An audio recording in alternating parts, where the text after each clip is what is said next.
Un hommage à un grand esprit.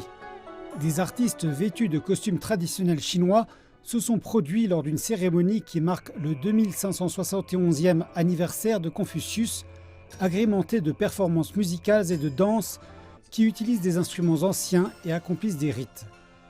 Outre cette grande cérémonie, le prix Confucius UNESCO 2021 pour l'alphabétisation a également annoncé ses lauréats.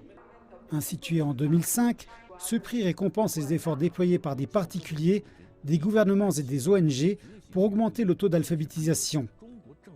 3 programmes éducatifs ont été récompensés, qui sont destinés à des ouvriers du bâtiment au Mexique, à des femmes commerçantes en Côte d'Ivoire et à des personnes vivant en milieu rural, en particulier des femmes et des enfants en Égypte.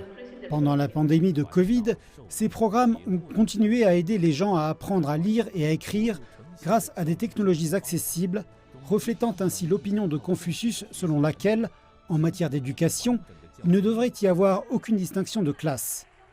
Le festival culturel de cette année invite également des étudiants internationaux à se joindre à leurs pairs chinois afin d'en apprendre davantage sur Confucius et de découvrir différents aspects de la culture chinoise.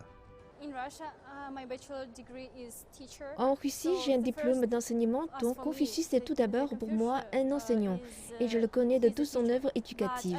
J'espère en apprendre plus sur lui en tant que philosophe et cet événement me le permettra sans doute.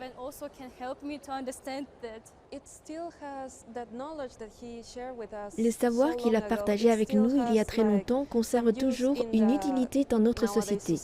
Vous pouvez le voir dans la culture chinoise avec la présence de ces conceptions dans la famille ainsi que dans certains aspects du gouvernement.